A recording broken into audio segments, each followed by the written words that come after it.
So ayun guys, ngayon pala ay mag-unboxing tayo ng Pasig Emergency Go Bag. Pasig Go Bag. Ito yung initiative ni Mayor Vico Sotto. Tignan natin yung laman niya, yung quality. Ayan, tignan muna natin siya. Lungsod Pasig, umaagos ang pag-asa. Emergency Go Bag. Nakalagay dito. Ika 450 taon. Panahon ng Pasigenyo. Kami. Mukha siyang typical na dry bag yung pagka nagpupunta tayo ng mga beaches. Okay, sige, buksan natin.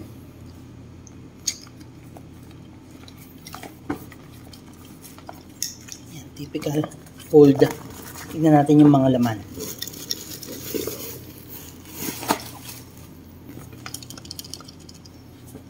Okay na. Yan ang laman. Sabi muna natin. So, meron ditong first aid kit. Huli na natin to. Meron siyang strap para dun sa mismong bag. Sabi natin yan. Okay, tignan natin tong mga laman niya. Ito ay tingin ko ito whistle, pito. Ang emergency. Para pag kailangan mong marinig, kailangan mo ng tulong. Siguro sa case to na mga baha, ganon. Although hindi naman bahain sa Pasig. Masyado, may parts lang. Pero ito, for emergency. Siguro kahit wala ka sa Pasig, tapos nadala mo to, and knock on wood, ay kailangan mo ng tulong dahil sa kahit anumang emergency. Ito, meron kang pito. And then, meron din tayo ditong next item, hand pressing flashlight. Ito yung hindi nilalagyan ng battery. Hindi ko na try na yung pito. Hayaan lang natin siya na ganun.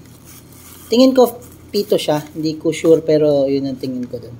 Ito naman, hand pressing flashlight. Yan. Yan. Hindi to kailangan ng battery. Kailangan mo lang siyang ganito. I-press mo lang ng ganyan para mag-recharge siya. Yun ang may branding din siya, Pasig. Dito pala sa Pasig, hindi politiko dito yung yung mayor namin ngayon.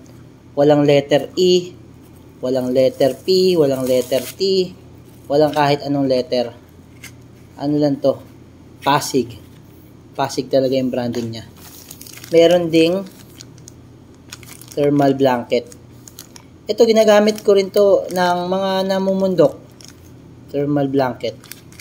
Para mag-stabilize ng yung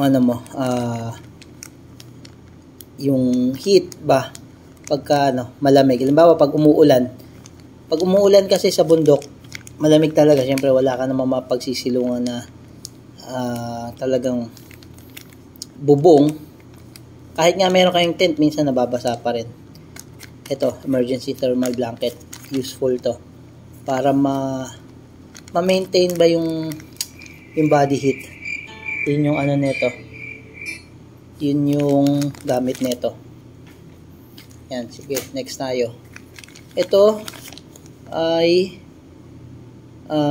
zip bag. Zip plastic. Para mapaglalagyan mo ng mga gamit mo na ayaw mong mabasa or hindi dapat mabasa. Yan, same branding, Pasig. Yan din pala, ayan Pasig. So ganun dito, walang epal. Walang epal. Hindi dito katulad sa mga Makati, Quezon City, Taguig, yung mga branding ng mga epalitiko. Ito naman yung parang glow stick. O tama, glow stick to. Aanahin mo to. Ayun yung instruction niya. Bebend mo tapos shake, saka siya mag-i-illuminate. Neon green. Yan talaga para kitang-kita ka in case of emergency. Pasig branding again. Okay, dito na tayo sa first aid kit. Ang ganda, guys. Rimowa quality, oh. Wow. Oh. Oh. Pasig branding again. Lungsod ng Pasig, kumaagos ang pag-asa. First aid kit. Okay, buksan natin. Tignan natin yung laman. Ibaba natin ng konti yung camera. Yan. Tignan natin yung laman niya. So, meron ditong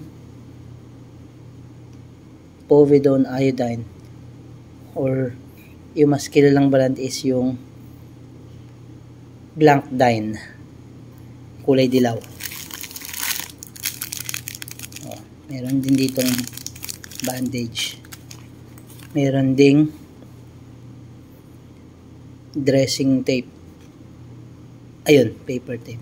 Dressing tape ang akala ko dito. Pero yan, pang first aid talaga. Expiry niya 2028. Wow. Ito, expiry nito 2027. Well, di naman natin gusto talagang magamit to. Pero nonetheless, ayun yung ano niya, expiry. Alcohol pad. Pasig branding again. Gasa.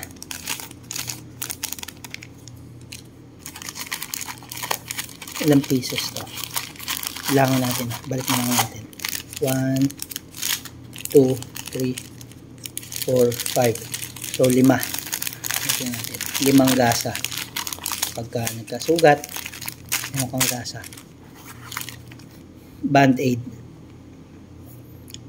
Or, tawag sa kanya is sterilized plastic strips. Ganun pala talaga yung tawag dito. Mas kilala lang natin yung brand siguro na Band-Aid.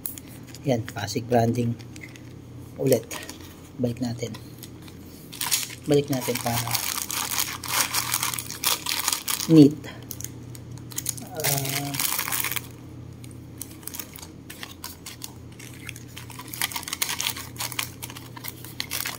Ito naman sa kabila, triangular bandage. Ito yung mga madali naman mong makita kung paano ito gamitin. Pasig ulit. Pag tumingin ka ng first aid video sa YouTube, may cotton balls. Meron ding gunting. Yung gunting na mga ganito, nakaslant, parang pang ano talaga ito eh. Medical ba to? Medical use. Ayan o. Tignan nyo guys. Pasig. And then, ano itong mga to? Emergency numbers. Okay. Nakalagay din siya sa nakaseal na na plastic. Family Disaster Preparedness Booklet. Pwede nyo yan i-review. Ito, para siyang sticker. So, pwede nyo itong idikit siguro kung saan nyo gustong idikit sa part ng bahay nyo. Yan. Well, yun na yun guys. Tignan naman natin huling-huli yung mismong bag. Yan. Gusto ko rin yan. Yung bag na yan. Meron ako yan eh. Pero hindi ko na makita eh. Ginagamit yan pagka nagpupunta ng island hopping. Ayan. Hindi mabasa yung mga gamit natin, di ba? Itong mismong dry bag na to. Okay, dito naman tayo sa dry bag na to.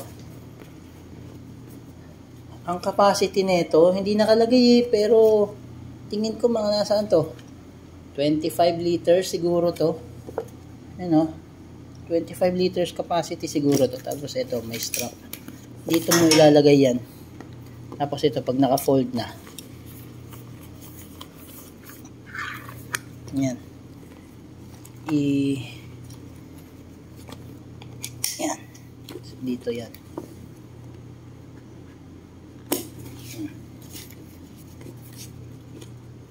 Saka to. Yan. All good na. Good to go. Good to go. Actually guys, kung kasya yung laptop ko dito, 15.6, gagamitin ko to sa office. Gagamitin ko to.